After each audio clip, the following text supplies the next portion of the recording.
مزید جو ہے وہ فیڈ بیک دے دیں گے، لیکن اس سے لوگوں کو بھی ریلیف ملے گا، لیکن اس کے ساتھ میری امید ہے اور اس کے لیے ایک لیٹر بھی تیار ہے کہ ہمیں پرائیویٹ سیکٹر سے بھی زیادہ اپرچونٹی ملے گی کہ وہ بھی اپنی زیادہ کیپیسٹی کووڈ کو ڈیڈیکیٹ کرے، اور لوگوں کو یہ نہیں جو ہے وہ سوچنا پڑے گا کہ وہ کون سے ہاسپٹل جا رہے ہیں کووڈ ٹریٹمنٹ کے لیے، صرف تھوڑے سے ریگولیٹری پروٹوکالز پہ جو ہے وہ کام کرنا ہے۔ اس لیے اسٹیٹ لائف کے ساتھ میٹنگ کر دیکھیں، یہ سب کچھ ٹھیک ہے، لیکن دوبارہ سے یاد رکھیں، اور میڈیا کا میں شکریہ ادا کرتا ہوں کہ آپ نے through out the Covid crisis بڑا پازیٹیو رول پلے کیا۔ یاد رکھیں، نیو یارک ہو، لنڈن ہو، اسپین ہو، اٹلی ہو، فرانس ہو، نہ کسی سسٹم نے صرف ہیلتھ کیئر کیپیسٹی سے کووڈ کا مقابلہ کیا، نہ بغیر ایس او پی کمپلائنس کے کوئی بھی سسٹم، کوئی بھی ملک ابھی اس سچویشن میں ہے کہ وہ کمپلیٹ لاک ڈاؤنز کی طرف جائے۔ حل ایک ہی ہے، سال ہو گیا ہے، کامران نے آلریڈی بات کی، ہمیں جو بھی ہو، جیسے ہم نے پچھلے 3-4 مہینوں میں بہت سے پریس کانفرنسز کیے تھے، آپ میں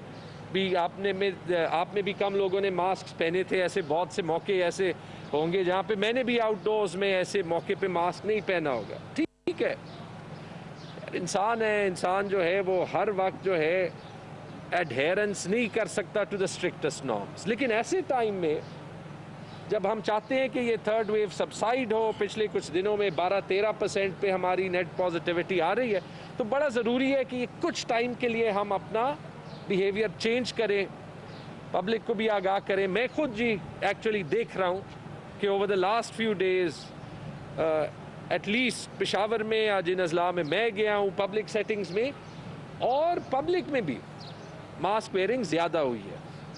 ہمیں اس سے بہت زیادہ چاہیے، ہمیں ٹریڈر کی ہیلپ چاہیے، ہمیں بزنس کمیونٹی کی بھی ہیلپ چاہیے، ہمیں میڈیا کی بھی ہیلپ چاہیے، ہمیں سب سے زیادہ پبلک کی ہیلپ چاہیے۔ نہ ہم کسی کو فائن کرنا چاہتے ہیں، نہ ہم کسی کے خلاف ڈسپلنری ایکشن لینا چاہتے ہیں، لیکن یہ ہم ضرور چاہتے ہیں کہ اس چیز سے، جو اس ایک سمپل چیز سے جس سے آپ اپنی جان بھی بچا سکیں، جس سے آپ اپنے عزیزوں کی، دوستوں کی جان بھی اور صحت بھی بچا سکیں، اور جس سے آپ ہماری ہاسپٹل کیپیسٹی پہ بھی پریشر کم کر سکیں، اس پہ تعاون کریں۔ تھرڈ ویو بھی سبسائڈ ہو جائے گا، ویکسینیشنز بھی انشاءاللہ زیادہ ہوں گی، اس پہ آپ کے سوال بھی ہوں گے۔ سب سے بڑا میسج آج یہ ہے، سب سے بڑی دفاع کووڈ کے اگینسٹ ہمارا احتیاط ہے۔ جی سر۔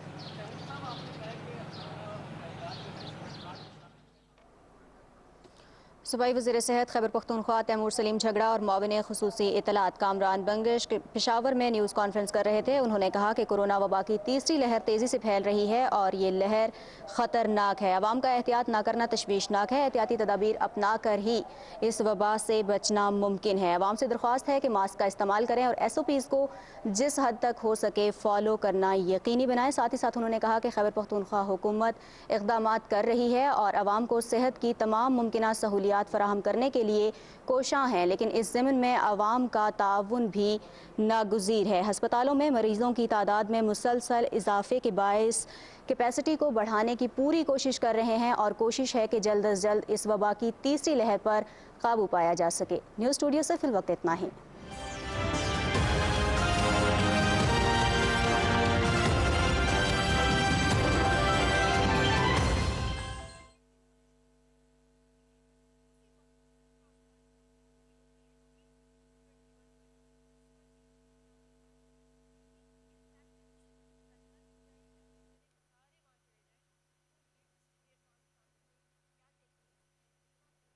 کوئی نئی نہیں ہے، right from the day one ریشم خانہ کی تاریخ آپ نے ذکر کیا، اس کے بعد 1931 کی جو تحریک ہوئی اور وہ بھی انڈیجنس موومنٹ ایک چلتی رہی، لیکن ایک چیز اس ساری موومنٹ میں جو چیز جو ہمیشہ رہی، یہ کشمیریوں نے اس وقت اپنے سول رائٹس کے لیے یہ موومنٹ شروع کی تھی مہاراجہ کے خلاف۔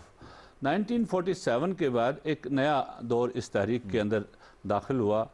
بدقسمتی سے جب برصغیر تقسیم ہوا، پاکستان اور ہندوستان دو ریاستیں جب اس وقت قائم ہوئی، انفارچونیٹلی جو کشمیری تھے جن کو اپنی ایک ریاست پہلے سے تھی، وہ ریاست جس کو تقسیم ہند کے فارمولا کے تحت پاکستان کا حصہ ہونا چاہیے تھا، جہاں سے یہ جھگڑا شروع ہوتا ہے، 585 ریاستیں بنتی تھی اوورال، اس کو پاکستان کا حصہ ہونا چاہیے تھا۔ ہندوستان نے اپنی مکارانہ چالوں کے ذریعے، جو that's in history we won't discuss that, تو ان کے ذریعے سے انہوں نے کشمیر کے ایک حصے پر قبضہ کیا، کشمیر کے دوسرے حصے لوگوں نے ریوولٹ کیا تھا مہاراجہ کے خلاف، انہوں نے ایک حصہ آزاد کیا، اور وہ حصہ آزاد کشمیر کہلاتا ہے، اور دوسرا حصہ جو ہندوستان کے قبضے میں رہا جس کو ہم ہندوستانی مقبوضہ کشمیر کہتے ہیں۔ تو ہندوستان خود اس مسئلے کو اقوام متحدہ میں لے گیا تھا اور پاکستان کو ایک فریق بنا گیا تھا اس وقت، یعنی 47 سے ہی اس نے پاکستان کو ایک فریق اس مسئلے میں از خود ہی بنایا تھا کہ پاکستان، اس وقت بھی یہی الزام تھا کہ پاکستان نے جو انٹروڈرز ہیں ان کی مدد کی ہے، کشمیر میں جو شورش ہے اس کی مدد کی ہے، مہاراجہ نے ہمارے ساتھ الحاق کیا ہے۔ اقوام متحدہ نے مہاراجہ کے الحاق کو نہیں مانا، بلکہ یہ کہا کہ کشمیر میں احتساب کیا جائے اور کشمیریوں کو اپنی مرضی اور منشا کے مطابق اپنے سیاسی مستقبل کا فیصلہ کرنے کا حق دیا جائے۔ انفارچونیٹلی ہندوستان نے یہ تو چیزیں ساری اس وقت مانی، وہاں پر یہ الحاق بھی ٹیکنیکلی انہوں نے سرنڈر کر دیا، جس الحاق کی وہ بات کریں وہ انہیں ٹیکنیکلی وہاں جب یونائٹڈ نیشن چلے گئے تو آپ نے کہا کہ ہم فورس میرجز نہیں کریں گے، اقوام متحدہ کی یہ قراردادیں آ گئی، اس پر یہ سارا سلسلہ چلتا رہا، اور ہمیشہ سے کشمیریوں نے اور پاکستان جو اس کا ایک فریق بنا، ہمیشہ انہوں نے اپنا بھروسہ رکھا اقوام متحدہ پر کہ اقوام متحدہ کسی نہ کسی وقت دخل اندازی کر کے کشمیریوں کو ان کا حق دے دے گا، خود ارادیت کشمیریوں کو ملے گا۔ لیکن انفارچونیٹلی ہندوستان نے قبضہ اپنا مضبوط کیا گیا اور کشمیر کو اپنا اٹوٹ انگ رہنا شروع کر دیا۔ اور جب ہم بات کرتے ہیں آج کی بات، آپ نے انٹرو میں بھی کہا 87 کے بعد جو کشمیر کے حالات پیدا ہوئے، جس طرح سے حالات ہندوستان نے پیدا کیے، اور دنیا کے 87 میں ایسے حالات کس نے پیدا کیے کہ 89 جو ہے پھر اس کے بعد نظر آیا؟ میں بتاؤں آپ کو، دنیا کے اندر تاریخیں بہت ساری چل رہی تھی، تحریکیں آزادی کے لیے، اور بہت اس سے انسپائر کشمیری بھی ہو رہا تھا، لیکن کشمیری نے اس وقت بھی ایک جمہوری روٹ لینے کی کوشش کی۔ مسلم متحدہ محاذ بنا جس کے ذریعے انہوں نے کہا کہ تھرو بیلٹ ہم ہندوستان کو ڈیفیٹ کریں گے۔ اوور ویلمنگلی لوگوں نے ووٹ کیا مسلم متحدہ محاذ کے لیے، لیکن وہ الیکشن ریگ کیے گئے، تمام جیتے ہوئے امیدواروں کو جیلوں میں ڈالا گیا، ان پر پبلک سیفٹی ایکٹ لگایا گیا، ان کو عقوبت خانوں میں ڈالا گیا، ان کو ٹارچر سیلوں میں ڈالا گیا۔ تو اس کے بعد کشمیری نوجوان کا اعتماد اس جمہوری عمل سے اٹھ گیا۔ اس وقت کشمیری جوان نے یہ کہا کہ now there is time we should call a spade، ہم طاقت کے خلاف طاقت استعمال کریں، اور کشمیر کے اندر ایک مسلح تحریک شروع ہوئی۔ اور اسی وقت سے ہندوستان کو جب اس کو شکنجہ کمزور ہو گیا کشمیر کے اندر، تو اس نے دنیا کے اندر یہ راگ الاپنا شروع کر دیا اگین کہ Pakistan is sponsoring terrorism in Kashmir.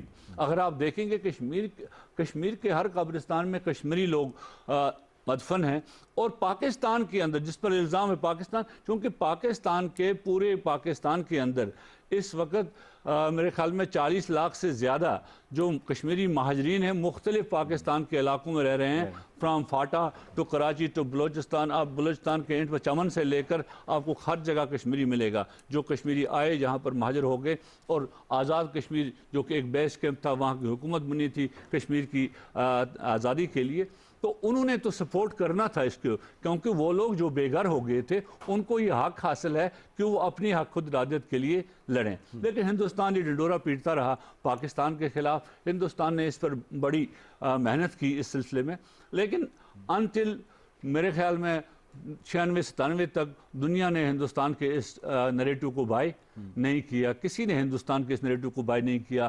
Hindustan کو یہ مشورہ دیا گیا کہ آپ کشمیر میں جا کر کشمیریوں کے ساتھ بات چیت کریں اور اس مسئلے کو حل کیا جائے، اور دنیا کے تمام لیڈرز کے اور سب کے بیانات یہ آئے۔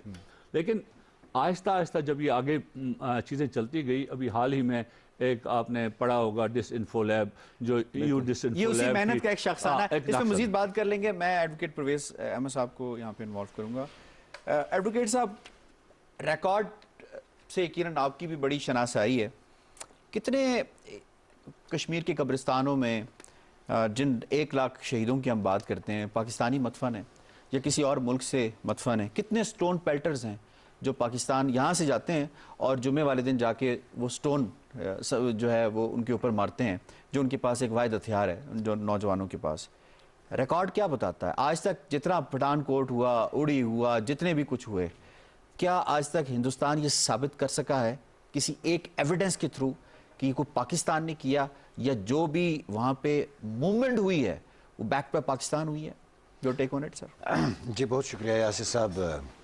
آج کا چونکہ آپ کا جو موضوع ہے انڈیجینس کریکٹر تحریک آزادی کشمیر کا, بہت ہی امپارٹنٹ موضوع ہے, کیونکہ یہی ایک نقطہ ہے جس نقطے پہ ہندوستان کی شروع دن سے کوشش ہے کہ اس تحریک کو ملائن کیا جائے اور اس کو سپانسر تحریک کے طور پہ پیش کیا جائے. جیسے وانی صاحب نے کہا ہے کہ یہ ہندوستان کا 47 میں ہی وتیرہ رہا ہے کہ جب 47 میں ہندوستان کو جسٹیفیکیشن چاہیے تھی مقبوضہ کشمیر پہ قبضے کے لیے, تو انہوں نے ایک دلیل خود ہی بنا دی کہ یہاں سے لوگ گئے تھے اور وہاں پر انہوں نے کیا تھا, وہاں قبضہ جمایا تھا, وہاں مداخلت کی تھی. جبکہ ایک حقیقت ہے کہ پاکستان کے وجود میں آنے سے پہلے ہی کشمیریوں نے ایک قرارداد کے ذریعے اپنے مستقبل کا تعین کیا تھا. سردار ابراہیم کون تھے؟ ہاں, وہ تو وہاں پہ مسلم کام تھے. ہندوستان اس چیز کو ریئلائز کر چکا تھا 47 سے پہلے ہی کہ اگر کشمیریوں پہ وہ قبضہ نہیں کریں گے تو انہوں نے, کیونکہ پاپولر سینٹیمنٹ کشمیریوں کا تو پاکستان ہے, اب اس کو کاؤنٹر کرنے کے لیے کیا آپشن ہے دنیا کو گمراہ کرنے کے, وہ یہی تھا کہ کشمیریوں کو یہ وہاں سے بیرونی مداخلت وہاں پہ کی جائے. جیسے وانی صاحب نے کہا, دیکھیں کشمیر ایک انڈیپینڈنٹ ریاست تھی, اگر یہ انڈیپینڈنٹ ریاست نہ ہوتی تو پاکستان کے ساتھ سٹینڈ سٹل ایگریمنٹ کیوں کرتی؟ وہ تو دو سورن ملکوں کے درمیان ہی ہوتا نا. تو اس کا مطلب ہے کہ اس کی جو 47 کو اس کا اپنا آئین تھا, اپنا ایجنڈا تھا, اپنے سیٹ آف لاز تھے جناب, اپنی پارلیمنٹ تھی, اپنا سپریم کورٹ تھا, سب کچھ اپنا تھا, ایک علیحدہ ریاست تھی. ہندوستان کی کوشش یہ ہے کہ کسی نہ کسی طریقے سے پاکستان کو اس سارے پروسیس سے باہر نکالا جائے, کیونکہ وہ یہ سمجھتے ہیں کہ اگر پاکستان کی وائس, حتیٰ کہ پاکستان دیکھیں اخلاقی سیاسی سفارتی, یہ تو آپ کسی بھی ملک کے لیے کر سکتے, کسی بھی غلام قوم کے لیے یہ 3 چیزیں آپ کرتے ہیں. اس میں کیا ہے, فلسطین کے لیے بھی یہی امداد ہم کر, ہمیں وہاں کوئی نہیں یہ کہہ رہا ہے کہ پاکستان سپانسرڈ موومنٹ ہے, ایران سپانسرڈ موومنٹ. اخلاقی سیاسی سفارتی یہ تو ہر انسان کا فرض بنتا ہے کہ کسی جگہ وہاں پہ آپ آواز اٹھائیں. دیکھیں سر, اس کے بعد دیکھیں ہندوستان کا ایک شروع دن سے, اب جیسے میں نے کہا ہے, آپ کے پاس حافظ سعید صاحب کا ایک ایلیگیشن تھا, وہ تو ڈیٹینشن میں ہے, پاکستان میں بند ہے, گرفتار ہے, حتیٰ کہ کوئی سیریس ایلیگیشن مطلب بند ہے. مجھے بتائیں کہ جن پہ آپ نے الزام لگایا ہے نہ وہ پاکستان میں کسی جگہ نظر آتے ہیں, نہ ان کا کوئی آفس ہے, نہ کوئی کیمپ ہے, یہ آسمان سے آپریٹ کر رہے ہیں. نمبر 1. نمبر 2, ہندوستان نے ایک عادت مقبوضہ کشمیر میں بنائی ہے, جب بھی وہاں کشمیری لڑکا کوئی شہید ہوتا ہے, یہ ایک ریکارڈ ہے, آپ کہیں سے بھی پتہ کریں انڈیپینڈنٹ سورسز سے, وہ بے شک اس کا تعلق حزب المجاہدین سے ہو جو ہماری کشمیر کی ریزسٹنس کی ایک امپورٹنٹ وہ FIR میں اس کا نام ڈال دیتے ہیں لشکر طیبہ کے ساتھ. لشکر طیبہ ایگزسٹ نہیں کرتی ہے. آپ مجھے بتائیں کہ جیسے آپ نے کہا کہ آج تک دیکھیں جب ایک بندے کو ریکارڈ لیا ہے نا, ایک بندہ انہوں نے آئیڈینٹیفائی کر دیا یا 2 وہ گئے ہیں جو ان کے پارلیمنٹ پہ حملہ ہوا تھا, لیکن اس میں جو آپریشن میں لوگ تھے وہ کرکرے دوسرے انہوں نے خود مارا, ایویڈنس انہوں نے ختم کی, اور جب فیئر ٹرائل نہیں دیا گیا, لوگوں کو پتہ ہی نہیں تھا بندہ کہاں تھا کیا تھا, کس کو جیل سے لایا. دیکھیں بہت سارے لوگ ایسے بھی ہیں, جب آپ سمندری راستے سے جب یہ ماہی گیر جاتے ہیں نا ادھر مچھلیاں پکڑنے, بہت سارے ایسے بھی لوگ ہوتے ہیں جو یہاں پکڑے جاتے ہیں یا وہاں پکڑے جاتے ہیں. پارلیمنٹ کے آپ نے حملے کی بات کر رہا ہوں, ان کا اپنا ایک میں یہی کہہ رہا ہوں تھا جو بعد میں ایکسیپٹ ہوا. یہ اکثر ایسا ہوتا ہے جیلوں سے کچھ لوگوں کو جو بیچارے چھوٹے چھوٹے جرائم میں یہ انہوں نے کبھی بارڈر کراس کیا ہوتا ہے, سیز فائر لائن, ان کو یہ پیش کرتے ہیں کشمیری مجاہد بن کر, سوری پاکستانی بنا کر, ان کو انکاؤنٹرز کر دیتے ہیں, ان کے خلاف ایک ٹرالے, کیونکہ ان کا جوڈیشل سسٹم بھی اپنا ہے, عدالتیں بھی اپنی ہے, نظام بھی ہے. مجھے بتائیں آج تک جتنے بھی پاپولر لوگ جو شہید ہوئے کشمیر میں, برہان وانی جیسے آپ نے کہا کشمیری, مقبول بٹ کشمیری, اشفاق مجید وانی کشمیری, پیلٹ جس کو لگے ہیں انشا کشمیری لڑکی, جو اس پچھلے دنوں آپ نے جو ایک فوٹو وائرل ہوئی تھی, جو وہ بچہ اپنے دادا کے پیٹ پہ بیٹھا تھا, وہ کہاں سے پاکستان سے گیا, وہاں سیٹل ہو گیا. یہ ایک ہندوستان کے India is in habit of leaving the allegations against the Pakistan, اور ٹوٹل آبجیکٹو یہ ہے کہ پاکستان کے رول کو کسی پاکستان کو فریم کیا جائے, اس کے رول کو ختم کیا جائے اور ان کو کارنر کیا جائے, پھر اس کے بعد ان کے پاس کھلی آزادی ہوگی جتنے لوگوں کو مارنا چاہے, کیونکہ پاکستان کی وائس جو ہے یہ میٹر کرتی ہے کشمیر کی تحریک آزادی میں. ہاں اسٹیک ہولڈر. اگر پاکستان کشمیر کی انسانی حقوق پہ سٹیٹمنٹ نہیں دے گا تو میانمار سے زیادہ حالات وہاں پہ کشمیر میں ہوں گے, اس سے زیادہ لوگ وہاں پہ. تو اس ایریا کو ہندوستان بریکٹ کرنا چاہتا ہے, پاکستان کو کارنر. اب میں آپ سے یہ سوال پوچھوں گا, جو ان کی آڈینس ہے, جو ان کی ٹارگٹ آڈینس ہے, that is world community, power centres, جہاں پہ انہوں نے یہ کچھ بیچنے کی کوشش کی. آپ نے اپنے آرگیومنٹ سے, اپنے دلائل سے, تاریخی واقعات سے یہ ثابت کر دیا کہ ایک انڈیجنس موومنٹ ہے. چاہے وہ انتفادہ کی ہم 2010 کی بات کر لیں, اس کے بعد کی بات کر لیں, برہان وانی شہید کے بعد کے حالات کی بات کر لیں, دنیا نے کیا ان کا مٹیریل بائی کیا ہے کہ پاکستان کی کوئی ایلیجڈ اس کے اندر انوالومنٹ رہی ہے ملیٹنسی کو سپورٹ کرنے کے لیے, یا اس کو نہیں کیا؟ دیکھیں تو پہلے تو میں جو ایک سوال آپ نے پرویز صاحب سے کیا کتنے لوگ وہاں پر یہ ہیں, دیکھیں کشمیر میں اس وقت جو ورکنگ گروپ آن انفورسڈ ڈسپیرنسز, جو دنیا کا اقوام متحدہ کا ایک آرگن ہے جو انفورس ڈسپیرنس کو دیکھتا ہے, وہ کہتا ہے کشمیر میں 8,000 کے قریب لوگ جو ہیں اس سے زیادہ لاپتہ ہیں. اور ہندوستان نے ہمیشہ سے یہ پلی لی تھی کہ یہ لوگ جو ہیں یہ انفلٹریٹرز تھے, فارینرز تھے, یہ ساری چیزیں تھیں, یہ ہندوستان کی پلی تھی. لیکن اس پر پھر یورپین پارلیمنٹ کی جو سب کمیٹی ہیومن رائٹس کی, اس نے اس پر انویسٹیگیشن کی اور ہندوستان کو یہ کہا کہ جی آئیں, اس کی ہم فورنزک ایویڈنس کرتے ہیں اور ان کو دیکھتے ہیں یہ کون ہیں, ان گمنام قبروں میں کون لوگ ہیں, ان ماس گریوز میں کون سے لوگ ہیں. لیکن ہندوستان اس سے بھاگ گیا. کیوں؟ ایک ہی واقعہ ہوا جس میں ایک جو پتھریبل کا واقعہ ہوا, پتھریبل فیک انکاؤنٹر, جہاں انہوں نے بندے مارے اور کہا یہ فارن انفلٹریٹرز تھے, لیکن بعد میں وہ دیکھا گیا وہ لوکل گجر اور بکروال تھے جن کو انہوں نے مارا. So Hindustan has been telling to this, لیکن ہندوستان کا میڈیا اور ہندوستان کا جو اس کی سوشل میڈیا یا ایسی چیزیں جو آئی بعد میں, اور ہندوستان کے لوگ جو باہر ہیں, انہوں نے اس طرح سے اس جھوٹ کو بولا, لگاتار جھوٹ کو بولا. جب میں نے کہا 96 تک دنیا نے اس کو بائی نہیں کیا, لیکن جب یہ لگاتار بولا گیا اور اس کی آڈینس پھر بڑھتی گئی, اور دنیا کے اندر سول سوسائٹی میں باقی جگہوں پر انہوں نے یہ اسٹیبلش کرنے کی کوشش کی کہ پاکستان یہ کر رہا ہے. جب تک ہم اس کو کاؤنٹر کرنے میں آئے, جب دنیا نے دیکھا کیا واقعی یہ ہو رہا ہے, جب یہ 2010 کے بعد کشمیر میں واقعات ہونے لگے, پہلی بات میں آپ کو بتاؤں 2001 کا واقعہ جو ہوتا ہے, جو ٹوین ٹاورز پر جو حملہ ہوتا ہے, کشمیری از خود اپنی تحریک کو ایک پیسفل ریزسٹنس بناتے ہیں, ٹوٹل پیسفل, جس میں پیسفل پروٹیسٹ ہوتے ہیں, اور ہندوستان کا طاقت کا ریشنل وہی تھا جو پہلے تھا. تو دنیا نے یہ دیکھا, اس کے بعد دنیا کی آنکھیں اس طرف آ گئی, یار یہ کیا ہو رہا ہے, اور اس کے بعد دنیا کے اداروں نے اس پر کام کرنا شروع کیا. چونکہ ایک ہی کام دنیا میں نہیں ہے, دنیا میں بہت سارے کام ہیں, بہت سارے کانفلکٹس دنیا میں چل رہے, لیکن وہ آپ نے دیکھا کہ 15 سال ایک ڈس انفو لیب, اور وہ بھی یورپین پارلیمنٹ کے اندر ایک میگزین یورپین پارلیمنٹ کے نام سے چھپتا ہے.